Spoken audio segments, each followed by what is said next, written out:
হরে কৃষ্ণা। আজকের গীতা পাঠ, আমরা গীতা পাঠের অন্তিম অধ্যায়ে উপস্থিত হয়েছি। কৃষ্ণায় বাসুদেবায় দেবকী নন্দনায় চ নন্দগোপকুমারায় গোবিন্দায় নমো নমঃ। নমো বিষ্ণুপাদায় কৃষ্ণপৃষ্ঠায় ভূতলে শ্রীমতে ভক্তিবেদান্ত স্বামিনিতি নামিনে।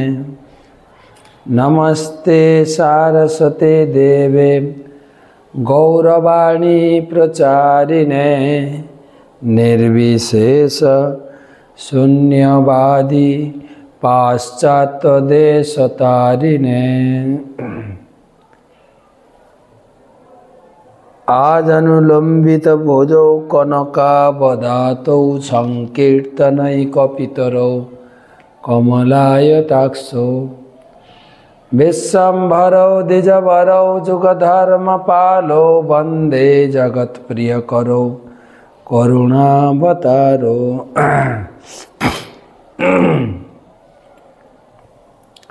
জয় শ্রী কৃষ্ণ চৈতন্য প্রভু নিত্যানন্দ শ্রী অদ্বৈত গদাধর শ্রীবাসাদি শ্রী গৌর ভক্তবৃন্দ।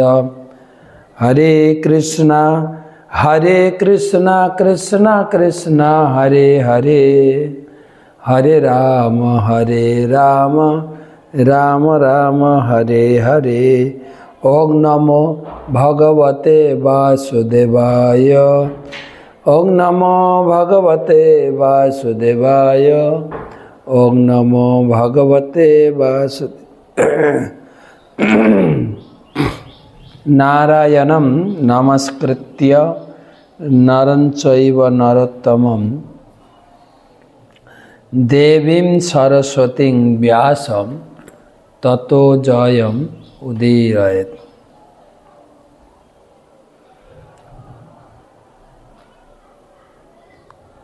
গীতা মাহাত্ম্য।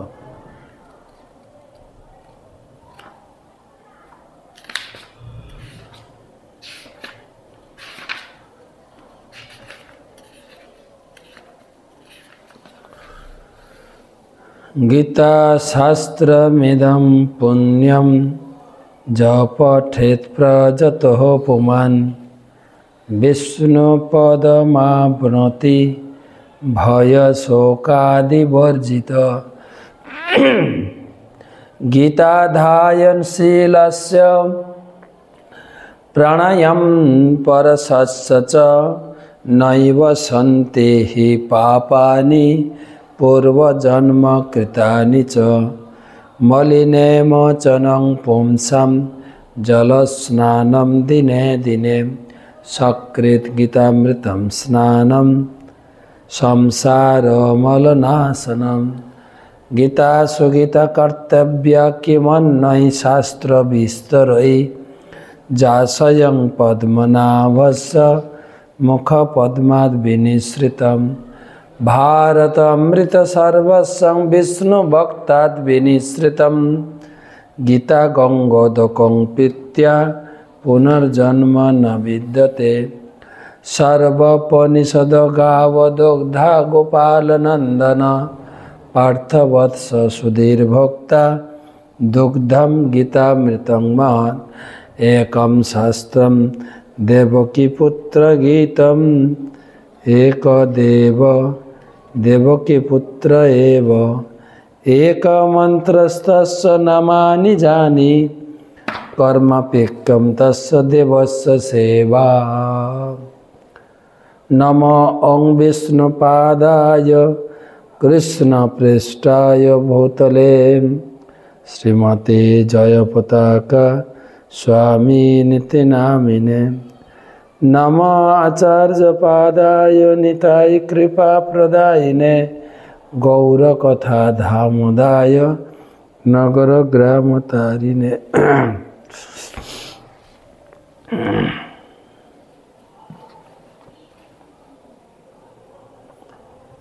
প্রথমে অষ্টাদশ অধ্যায়ের মাহাত্ম্য শুনব ভগবান শিবের শ্রীমুখ থেকে।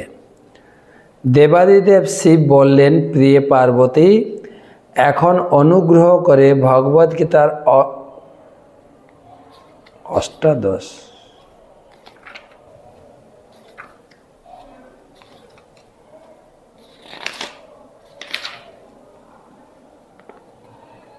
শুনুন। হে হিমালয় সুতে পার্বতী, তবে এখন ভগবদ্গীতার অষ্টাদশ অধ্যায়ের মাহাত্ম্য শ্রবণ করো। এটা বেদের চেয়েও মহত্তর এবং অপার আনন্দদায়ী।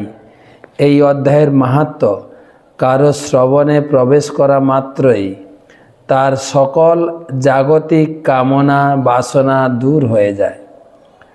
বিশুদ্ধ ভক্তের কাছে এটা দিব্য অমৃত, ভগবান বিষ্ণুর জীবনস্বরূপ এবং দেবরাজ ইন্দ্রের দেবতাদের সনক সনন্দ পরিচালিত মহাযোগীদের মনে সান্ত্বনা স্বরূপ।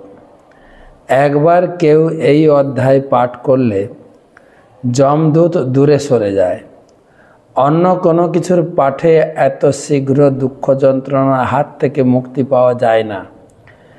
এখন খুব ভক্তি সহকারে গীতার এই অষ্টাদশ অধ্যায় শ্রবণ করো। মেরু পর্বতের সর্বোচ্চ শিখরে বিশ্বকর্মা নির্মিত অমরাবতী অবস্থিত। এই স্বর্গরাজ্যে দেবরাজ ইন্দ্র তার পত্নী শচীদেবী দেবতাদের দ্বারা সেবিত হন। একদিন স্বর্গরাজ ইন্দ্র শান্তভাবে বসে আছেন। তখন তিনি দেখলেন এক পুরুষ সেখানে আবির্ভূত হলেন এবং ভগবান বিষ্ণুর ভৃত্যরা সকলে তার সেবা করছেন। এক সুন্দর যুবা পুরুষকে দেখা মাত্রই দেবরাজ ইন্দ্র তার আসন থেকে মাটিতে পড়ে গেলেন।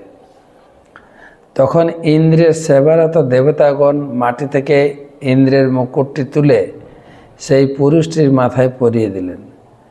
তারপর সমস্ত দেবতা এবং স্বর্গবাসীগণ এক নতুন স্বর্গরাজকে আরতি ও অপূর্ব সঙ্গীত লহরী দ্বারা বন্দনা করলেন। মহাঋষিগণ সেখানে আবির্ভূত হয়ে তাদের আশীর্বাদ বর্ষণ করলেন এবং বৈদিক মন্ত্র জপ করলেন। গন্ধর্ব এবং অপ্সরা নৃত্য গীত শুরু করল। এইভাবে নতুন ইন্দ্র, যিনি প্রথা অনুসারে 100 অশ্বমেধ যজ্ঞ সম্পন্ন করেননি, দেবতাদের এবং স্বর্গলোকের অধিবাসীদের দ্বারা সম্পাদিত 100 প্রকার সেবা উপভোগ করতে শুরু করলেন। প্রাক্তন ইন্দ্র এই সমস্ত কাণ্ড দেখে বিস্মিত হয়ে গেলেন। কেননা বিস্মিত হওয়ার কারণটা কি না, ইন্দ্র তো কাউকে স্বর্গরাজ্যে স্থান দেন না, আর যেই তপস্যা করবে বা কোনো পুণ্যকর্ম করবে তাকে গিয়ে বাধা দেবে। এ তো কিছুই করেনি, হঠাৎ এখানে রাজা হয়ে গেল। তিনি মনে মনে ভাবলেন, মানে ইন্দ্র ভাবলেন, এই লোকটি কখনো কোনো কুণ্ড খনন করেনি, অথবা অপরের কল্যাণের জন্য বৃক্ষাদি রোপণ করেননি। অনাবৃষ্টির সময়ে তিনি কাউকে শস্যদানা দিয়েও সাহায্য করেননি। তিনি কখনো হোমযজ্ঞের অনুষ্ঠান করেননি, অথবা তীর্থক্ষেত্রে ব্যাপক আকারে দান ধ্যানও করেননি। তবে কি করে তিনি আমার আসন দখল করলেন? প্রাক্তন ইন্দ্র মহা অশান্তিপূর্ণ হৃদয়ে ভগবান বিষ্ণুর কাছে প্রার্থনা করতে ক্ষীর সমুদ্রে গেলেন। ভগবান বিষ্ণুর দর্শন পেয়ে তিনি তাকে বললেন, হে ভগবান, অতীতে আমি বহু যজ্ঞ অনুষ্ঠান এবং অন্য কত ধর্মীয় অনুষ্ঠান করেছি, তো আর এই জন্যই আমি স্বর্গের রাজপদে অধিষ্ঠিত হয়েছি। কিন্তু এখন অন্য কোনো এক ব্যক্তি এসে আমার পদ কেড়ে নিয়ে স্বর্গের রাজা হয়েছেন। এই ব্যক্তি তার জীবদ্দশায় কখনো কোনো মহান অপূর্ব ধর্মকীর্তি করেননি বা কোনো বৈদিক যাগযজ্ঞ সম্পাদনও করেননি, তবে কিভাবে আমার আসন লাভ করা তার পক্ষে সম্ভব হলো? ভগবান বিষ্ণুর কাছে অত্যন্ত দৈন্যতা সহকারে ইন্দ্র বলছেন, জিজ্ঞাসা করছেন, মনের কৌতূহল তিনি ব্যক্ত করেছেন। ভগবান বিষ্ণু বলেন, হে ইন্দ্র, এই মহাত্মা প্রতিদিন ভগবদ্গীতার ৮ অধ্যায় আবৃত্তি করত। তার জীবনে সে প্রতিদিন ৮ অধ্যায় থেকে ৫টি শ্লোক আবৃত্তি করত। সেই কারণে বৈদিক যজ্ঞ পুণ্যকর্মের ফল সে লাভ করেছে। তারপর বহু বছর স্বর্গের রাজারূপে জীবন উপভোগ করার পর সে আমার নিজ ধামে উপনীত হবে। তুমি যদি সেরকমভাবে ভগবদ্গীতার ৮ অধ্যায় আবৃত্তি করতে থাকো, তাহলে তুমিও আমার পরম ধাম লাভ করতে পারবে। ভগবান বিষ্ণুর কথা মতো ইন্দ্র এক ব্রাহ্মণের রূপ ধারণ করে গোদাবরী নদীর তীরে গিয়ে পবিত্র কাল অগ্রণী নগর দেখতে পেলেন। পরম পুরুষ ভগবান সেখানে কালেশ্বর রূপে বিরাজ করছেন। এই শহরের সন্নিকটে গোদাবরী নদীর তীরে এক পবিত্র ব্রাহ্মণ বসেছিলেন। তিনি ছিলেন অতি কৃপালু। বৈদিক সাহিত্যের গোপন তত্ত্ব এবং চরম লক্ষ্য তার অধিগত ছিল। প্রতিদিন তিনি সেই স্থানে বসে ভগবদ্গীতার ৮ অধ্যায়ের শ্লোকাবলী পাঠ করতেন। দেবরাজ ইন্দ্র তাকে খুবই খুশি হতে দেখে তৎক্ষণাৎ তার চরণ পদ্মে পতিত হয়ে তাকে ভগবদ্গীতার ৮ অধ্যায়টি শেখাতে অনুরোধ করলেন। অতঃপর ভগবান ইন্দ্র কিছুকাল ভগবদ্গীতার ৮ অধ্যায়ের পাঠ অনুশীলন করলেন এবং পরিশেষে বিষ্ণুলোকের সর্বোচ্চ স্থান প্রাপ্ত হলেন। হরিবল। সেই স্থল প্রাপ্তির পর তিনি উপলব্ধি করতে পারলেন যে স্বর্গরাজ ইন্দ্র হিসাবে দেবদেবী সমবিবাহারে তিনি যে আনন্দ উপভোগ করেছেন, বিষ্ণুলোকের আনন্দের সঙ্গে তার কোনো তুলনাই হয় না।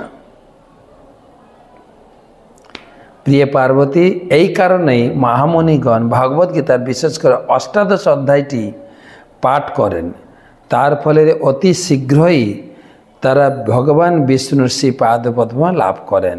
কেউ যদি ভগবদ্গীতা মাহাত্ম্য শোনে বা পাঠ করে, তার সঞ্চিত সকল পাপ রাশি নাশ হয়। অতি বিশ্বাসের সঙ্গে যে ব্যক্তি গীতা মাহাত্ম্যের আলোচনা স্মরণ করে, তার সকল প্রকার ধর্ম কর্ম যাগযজ্ঞের ফল লাভ হয়। পার্থিব ধন সম্পদ উপভোগের পর সে বিষ্ণুলোক প্রাপ্ত হন। দেবাদিদেব শিব কর্তৃক ভগবত গীতার মহিমা কীর্তন সমাপ্ত হইল।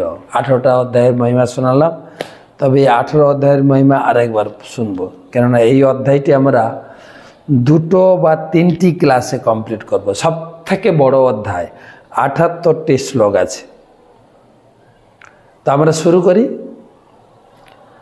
अथ 18 अध्याय मोक्ष योग।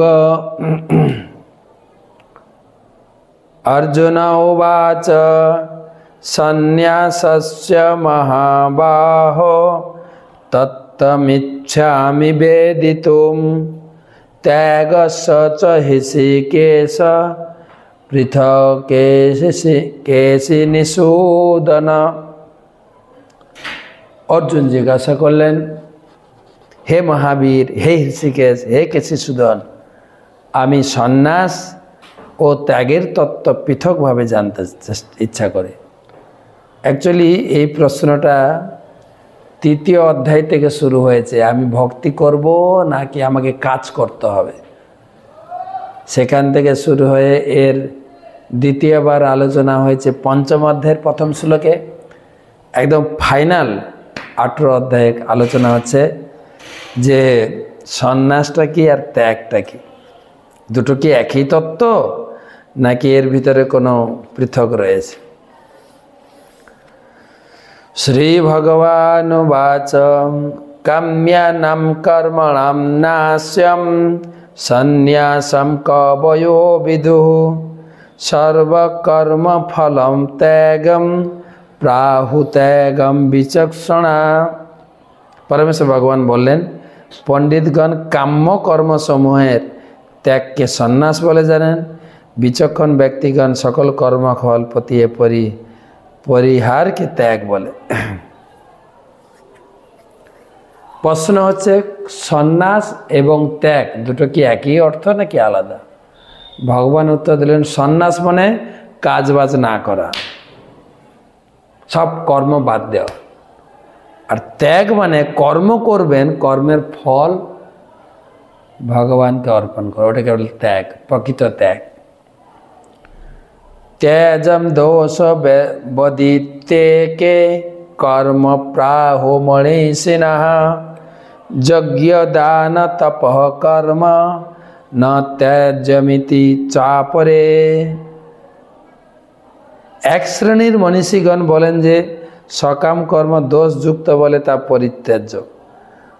अन्य एक श्रेणीर पंडित यज्ञ दान तपस्या कोनो अवस्थाय त्याग करा जाए ना, अपरित्याज्य बोले जान। केन एटा त्याग करा सम्भव नय? केन तृतीय अध्याय आमरा पढ़ेছি न हि कश्चित क्षणमपि जातु तिष्ठत्व कर्मके, कर्म कखनो त्याग करा जाए ना।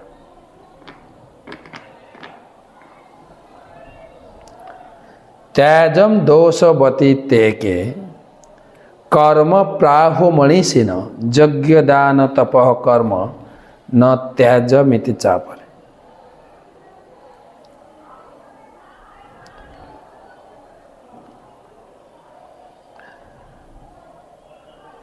तो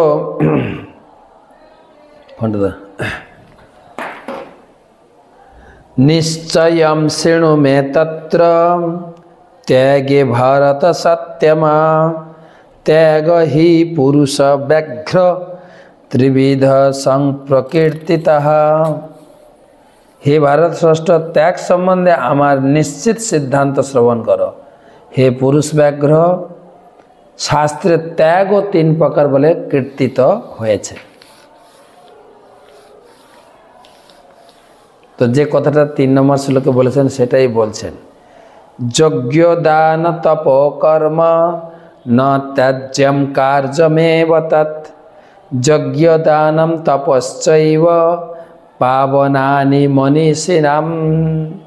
यज्ञ दान कर्म आदि कखनो त्याग करा जाए ना, एगुलो मनीषिणाम मनीषीदेरको पवित्र करे। आमरा तृतीय अध्याय पढ़ेছি कर्म अकर्म विकर्म। तो किछु लोग आछे যারা কর্ম করলেই কর্মের বন্ধনে আবদ্ধ হতে হবে, তাই তারা কর্ম ত্যাগ করে, কর্ম করে না।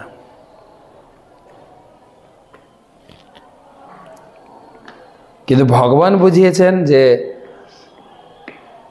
আত্মারাম বা যিনি মুক্ত ব্যক্তি সে কর্ম করতে পারে, তার কর্মফলের বন্ধন হবে না এবং জনগণকে শিক্ষা দেওয়ার জন্য কর্ম করবে। তো এখানে সেই কথা জের টেনে ভগবান বলছেন কর্ম তো ত্যাগ করা যাবে না, আর কর্ম ত্যাগ করলে কর্মের সঙ্গে থাকার ফলে দেহ পবিত্র থাকে সবসময়। সেই জন্য যারা মনীষী বড় বড় ঋষিমুনি তারাও কর্মের গণ্ডিতে থাকেন, কর্ম করে চলেন নিজেকে পবিত্র করার জন্য, জনগণকে শিক্ষা দেওয়ার জন্য। কর্ম আপনাকে করতেই হবে। এখানে উদাহরণ দিলে পাবনানি মনীষী নাম, বড় বড় মনীষীরাও এতে পবিত্রতা লাভ করে। যার জন্য আমরা দেখি যারা ভগবান নিজে তো উদাহরণ দিয়েছেন, আমি জনক রাজাকে দিয়ে কর্ম করেছি, আমি নিজে কর্ম করছি। এবং আমাদের বাস্তবিক ব্যবহারিক জীবনেও দেখি আমাদের যারা গুরুবর্গ রয়েছেন একদম 24 ঘন্টা ভগবত সেবা কর্মের মধ্যে নিজেকে নিযুক্ত রেখেছেন। কর্ম, হ্যাঁ, পাবনানি মনীষী নাম, মনীষীদেরকেও কোনো প্রকার, আমাদের একটা কথা আছে না, অলস মস্তিষ্ক শয়তানের কারখানা। মনকে একটু ফ্রি দিলেই সেখানে আবর্জনা ঢুকে যাবে, সেই জন্য কর্মব্যস্ততা। এতন্নানি তু কর্মাণি সংযম ত্যক্তা ফলানি চ কর্তব্যানীতি মে পার্থ নিশ্চিতং মতমুত্তমম। হে পার্থ, আসক্তি ও ফলের আশা পরিত্যাগ করে সমস্ত কর্ম কর্তব্যবোধে অনুষ্ঠান করা হতে, এটা হচ্ছে অভিমত। অর্জুনের প্রশ্ন ছিল কর্ম আর কি বল, ত্যাগ আর সন্ন্যাসের অর্থ। ভগবান এখানে বোঝাবেন কর্ম করে সমস্ত কর্ম ভগবানকে অর্পণ করা হয়েছে আসল ত্যাগ। লোকে তো মনে বলে দেয় এটা আমার নয়, লোকে আন্দাজে কথা বলে, হ্যাঁ আমার বলতে কিছুই নাই, সব গোবিন্দের। কখনো কখনো কেউ আমাকে আমন্ত্রণ করে, ইনভাইট করে, মহারাজ আমাদের বাড়িতে আসুন। আমি বলছি আপনার আবার বাড়ি আছে নাকি? তো সঙ্গে সঙ্গে বলে না না, গোবিন্দের, গোপালের বাড়ি, জগন্নাথের বাড়ি। আমি সত্যি বলছেন তো? জগন্নাথের বাড়ি। কাগজটা একটু দেখান কার নামে আছে দেখি। গোবিন্দের বাড়ি, একটা অজুহাত লাগাই গোবিন্দের বাড়ি, কিন্তু সত্যিই গোবিন্দের বাড়ি অনুভব করা উচিত। দীক্ষাকালে আমরা গুরু গোবিন্দের চরণে সব অর্পণ করে দিয়েছি। দীক্ষাকালে শিষ্য করে আত্মসমর্পণ, সেই কালে কৃষ্ণ তারে করে আত্মসম। যখনই আমি পুরো সারেন্ডার করব, পুরো ধন জন মানস দেহ গেহ যো কিছু মোর অর্পিলু তুয়া পদে নন্দ কিশোর, সব কিছু অর্পণ করলেই ভগবান আত্মসময় সেই ভক্তকে নিজের আত্মার মতো মনে করে তাকে সুরক্ষা দেবেন, তাকে গ্রহণ করবেন।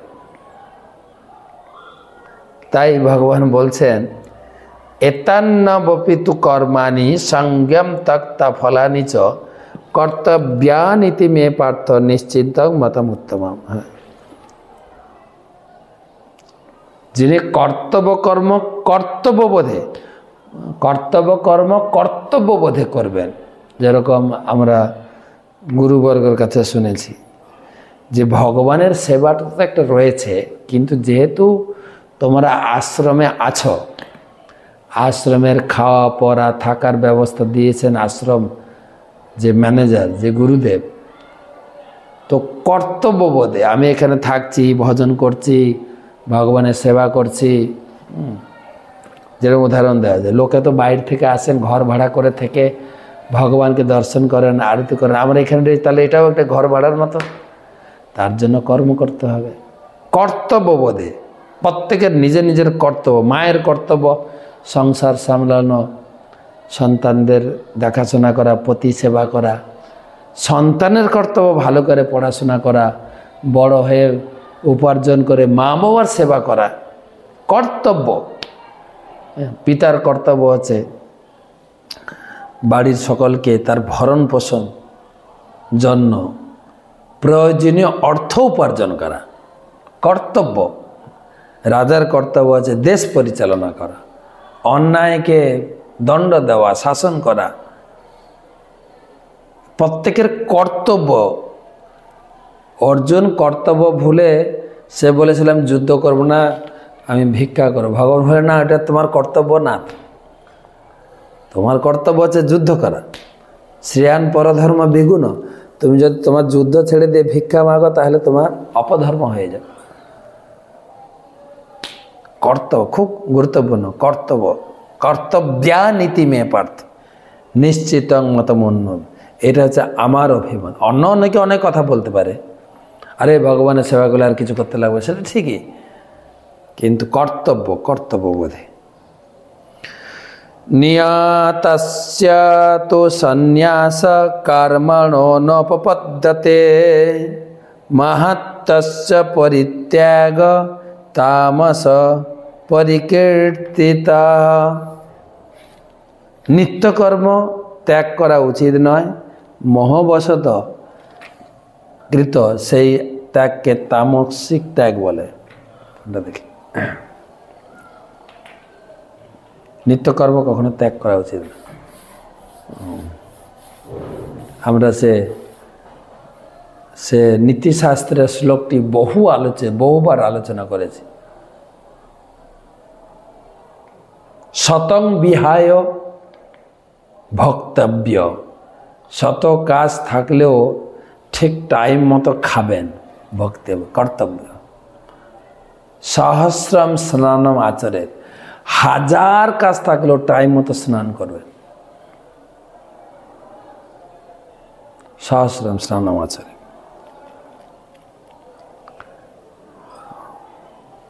লক্ষং বিহায় দাতব্যম, এটা একটা কর্তব্য। যদি আমার এই বছর আমি একটা ইনকামের নির্দিষ্ট অংশ মন্দিরে সেবা দিই, দান দিই, এবছর বলবেন যে না আমার এবছর বিয়ে আছে তো প্রচুর খরচা, মহারাজ এই মাসটা দেব না, বলছে না কর্তব্য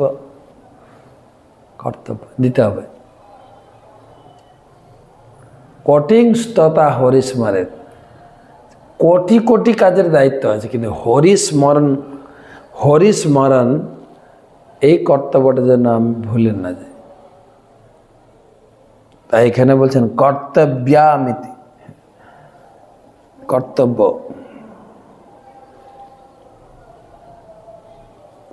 আর এটা যদি কখনো ত্যাগ করা হয় তাকে তামসিক ত্যাগ বলে। দুঃখ মিত্যেব যৎকর্ম কায় ক্লেশ ভয় তজেত সকৃত্যা রাজসম ত্যাগম নৈব ত্যাগ ফলম লভেদ।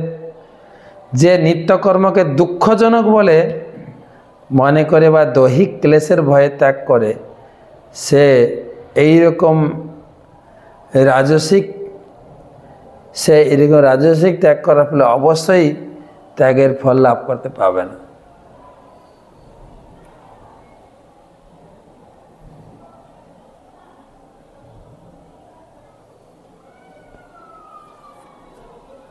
দুঃখজনক বলে না না এই কাজটা খুব টাফ আছে, আমার দ্বারা হবে না, রাজসিক ত্যাগ।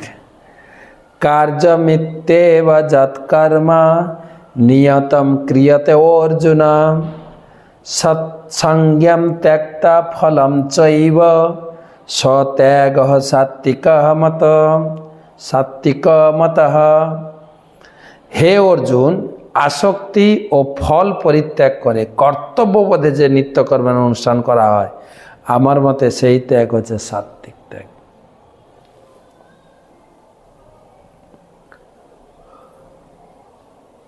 আসক্তি ও ফল পরিত্যাগ করে কর্তব্যবোধে যে নিত্যকর্মের অনুষ্ঠান হয় তাকে সাত্বিক ত্যাগ।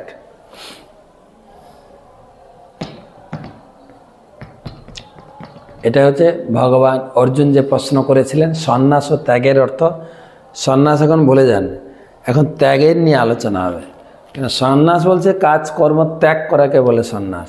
আর ত্যাগ কাকে বলে? যে কর্তব্য কর্ম করে সব ফল ভগবানকে অর্পণ করে।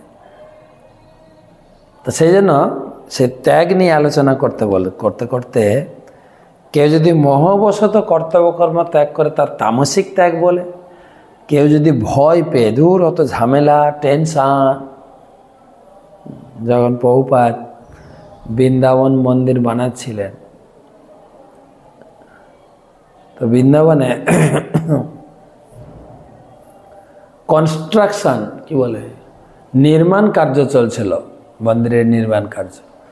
তো একজন সন্ন্যাসী মহারাজ এসে প্রভুপাদ বলছে, প্রভুপাদ সো মাচ টেনশন, মিস্ত্রিরা ঠিকমতো কাজ করছে না, লোক জিনিসপত্র চুরি করে নিয়ে পালাচ্ছে, এই বিভিন্ন চিন্তা, আমার 24 ঘন্টা চলে যাচ্ছে চিন্তা করতে,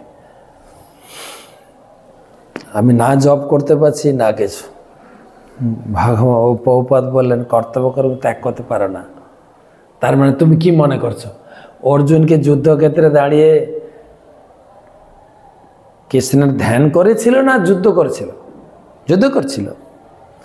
তোমাকেও কাজের মধ্যে তস্মাৎ সর্বেষু কালেষু মাম অনুস্মর যুদ্ধ, তোমার কাজ করতে করতে, কর্ম করতে করতে, কর্তব্য কর্ম করতে করতে আমাকে স্মরণ করো।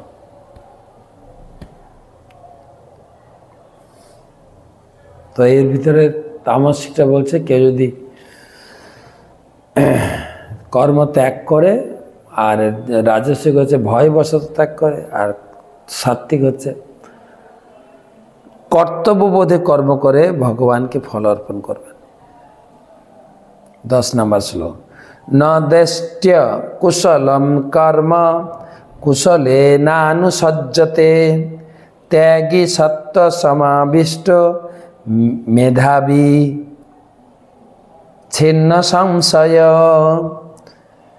সত্যগুণে আদিষ্ট মেধাবী এবং সমস্ত সংশয় থেকে মুক্ত ত্যাগী অশুভ কর্মে বিদ্বেষ করেন না, শুভ কর্মে আসক্ত হন।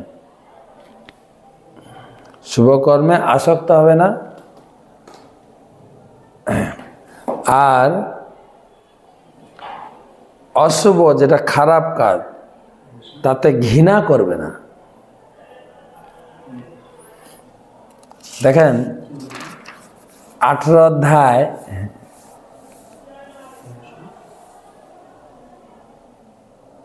একদম পরিশিষ্ট বা উপসংহার, তো সেখানেও কর্ম নিয়ে আলোচনা, কেননা আগের সব সারাংশ আলোচনা আছে কর্ম।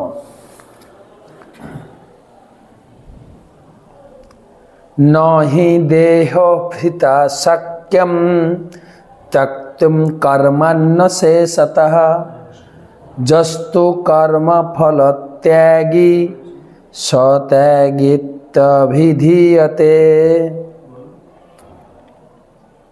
নহি দেহ ভৃতাম শক্যম তক্তু কর্মন্ন অশেষত যস্তু কর্ম ফল ত্যাগী সত্যাগীত্যভিধীয়তে। অবশ্যই দেহধারী জীবের পক্ষে সমস্ত কর্মের পরিত্যাগ করা সম্ভব নয়। যিনি সমস্ত কর্ম ফল পরিত্যাগী তিনি বাস্তবিক ত্যাগী। কর্ম তো ত্যাগ করার প্রশ্নই উঠে না, বারে বারে বলা হচ্ছে, কিন্তু কর্মের ফল ত্যাগ করেন তিনি আসল ত্যাগী।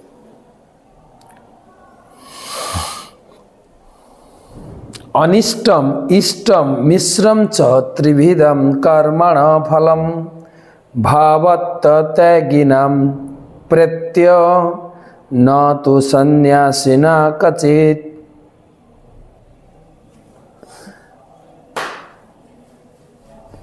যারা কর্মফল ত্যাগ করেনি তাদের পরলোকে অনিষ্ট ইষ্ট মিশ্র এর ফল ভোগ করতে হয়, আর সন্ন্যাসীদের এই ধরনের কোনো ফল ভোগ করতে হয় না। অনিষ্ট ইষ্ট আর মিশ্র।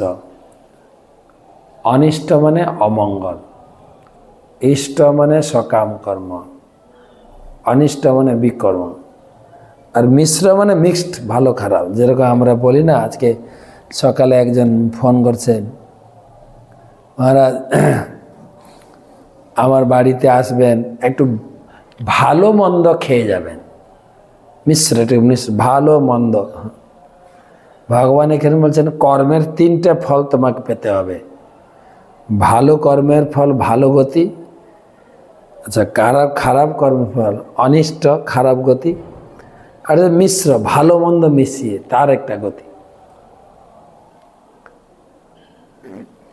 তাদের 3 প্রকার।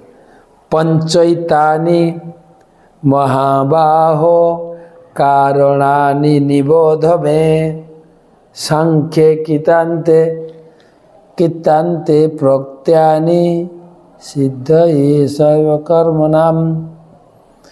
পঞ্চৈতানি মহাবোধ, প্রত্যেক কাজের 5টি উপাদান আছে, 5টি সেকশন আছে, 5টা, সবগুলো 5টা যে কি বলে গুরুদেব যে 5টা কাজ শেখাচ্ছে, সেই গুরুদেব তিনি গাইড করবেন। 5টা কাজ কি কি? অধিষ্ঠানম তথা কর্তা সকরণম চ পৃথক বিধম বিবিধাস্য পৃথক চেষ্টা দৈবিং চৈমাত্র পঞ্চমম। একটা কাজ সম্পন্ন হতে পাঁচটা জিনিস লাগবে: অধিষ্ঠান, কর্তা, নানা প্রকার করণ, বিবিধ প্রয়াস, দৈব এবং পরমাত্মা। পাঁচটা জিনিস। আমি একটা জাগতিক দৃষ্টান্ত দিয়ে বলবো, আশা করি ধরতে পারবেন। ধরুন আমি খাতা পেনের দোকান করব। খাতা পেনের দোকান কোথায় করবেন? যেখানে স্কুল আছে। প্রথম হচ্ছে কর্তা। খাতা পেন বিক্রি সম্বন্ধে আপনার কতটা অভিজ্ঞতা আছে, কতটা আপনি এর উপরে ডিগ্রি করেছেন, পড়াশোনা করেছেন। তারপরে প্রথমটা আছে কর্তা, যে ব্যক্তি বিজনেস করবেন, কর্তা। এবারে অধিষ্ঠান, না অধিষ্ঠান মানে জায়গা। খাতা পেনের দোকান আপনি করবেন স্কুল কলেজের সামনে, তাহলে খাতা পেন বিক্রি হবে। প্রথমে জায়গা নির্বাচন করতে হবে, তারপরে কর্তা, যে দোকানটি করবেন, যে খাতা পেন সম্বন্ধে তার কতটা অভিজ্ঞতা আছে। যেরকম বলা হয় কত জিএসএম পেপার দিচ্ছেন, 50 না 75 না 100? আমি তো জানি না, আমি তো বই ছাপাতে এসেছি। কত জিএসএম পেপারের মাপ আছে। সেই জন্য কোনো কাজে ফুল অ্যাটেনশান, ফুল আনন্দ নিতে গেলে পাঁচটা জিনিস হবে: কর্তা আর অধিষ্ঠান হয়ে গেল। অধিষ্ঠান হচ্ছে আমি খাতা পেনের দোকান দেখাচ্ছি, অধিষ্ঠান হচ্ছে স্কুলের পাশে আপনার দোকানটা হতে হবে। তারপরে আপনি কর্তা, আপনি থাকবেন। তারপরে করণম। করণম মানে কত প্রকারের খাতা, কত কোম্পানির খাতা আপনি আনতে পারেন, করণম।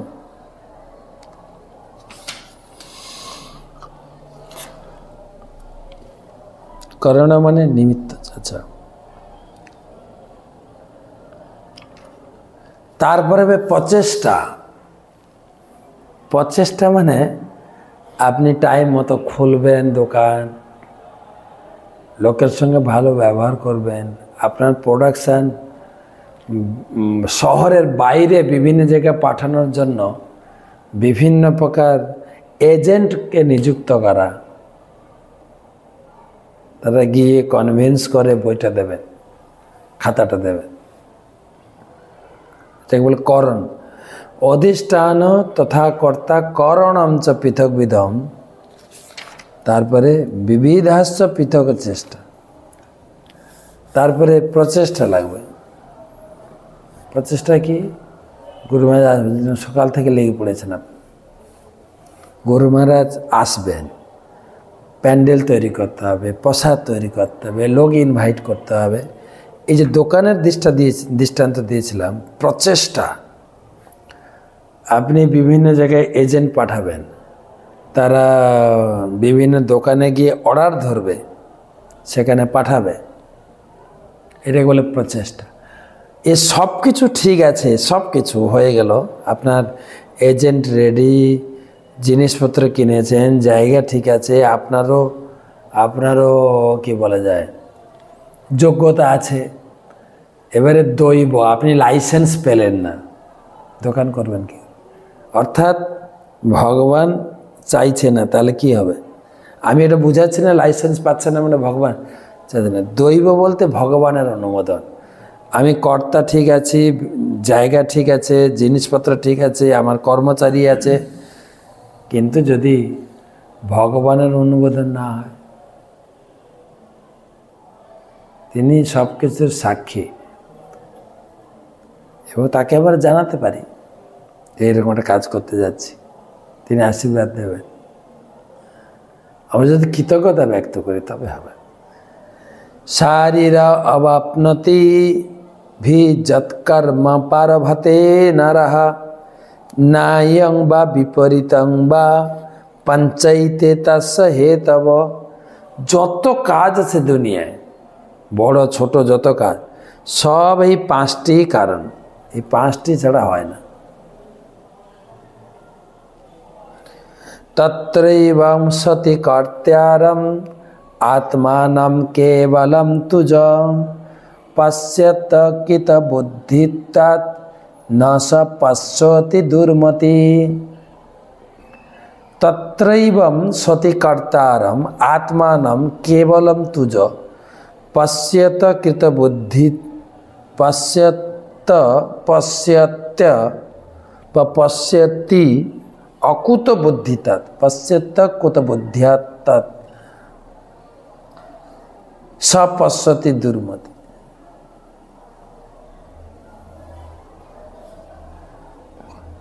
এই পাঁচটি কর্মের পাঁচটি কারণের কথা বিবেচনা না করে যে নিজেকে কর্তা বলে মনে করে সে একটা দুর্মতি, তার কর্মপ্রচেষ্টা বেকার। যস্য নাহংকৃত ভাব বুদ্ধি যস্য ন লিপ্যতে হত্যাপি স ইমান লোকান ন হন্তি ন নিবদ্ধতে। আর এইসব বিচার না করে যদি মনে করে আমি করছি সব, আমি লোকগুলোকে মারবো, আমার পাপ হবে, আমার নরক বাস হবে, এই অহংকার তো তোমার করার উচিত না। জ্ঞানং জ্ঞেয় পরিজ্ঞাত্যা ত্রিবিধা কর্ম চোদনা করণং কর্ম কর্মেতি অর্থেতি ত্রিবিধা কর্ম সংগ্রহম। জ্ঞান জ্ঞেয় পরিজ্ঞতা, এইগুলো ধীরে ধীরে তোমাকে আমি বুঝাবো। এই তিনটি হচ্ছে কর্মের প্রেরণা, আর কর্ম এবং কর্তা হচ্ছে কর্মের আশ্রয়। কর্মটা আশ্রয় করে আছে যে কর্ম করবে, আর তিনটি হচ্ছে অনুপ্রেরণা। জ্ঞান লাগবে, পরিজ্ঞাতা লাগবে, আর জ্ঞেয়। জ্ঞেয় মানে আমি যেটা শিখেছি আমার লক্ষ্যটা কী, এটা লক্ষ্য স্থির করতে হবে যে আমার এই বিজনেস, আমার যদি মেডিসিনের বিজনেস হয়, এদিকে বিজনেসও চলতে থাকবে, আর এদিকে বিজনেসের জন্য বিভিন্ন প্রকার উপকরণ, ঔষধ আপনাকে সংগ্রহ করতে হবে। আর কি কি ওষুধ, কোন ওষুধের ধরো ওই ওষুধটা নেই, ওর একটা কম্বিনেশান বলে, কম্বিনেশান। হ্যাঁ, যেরকম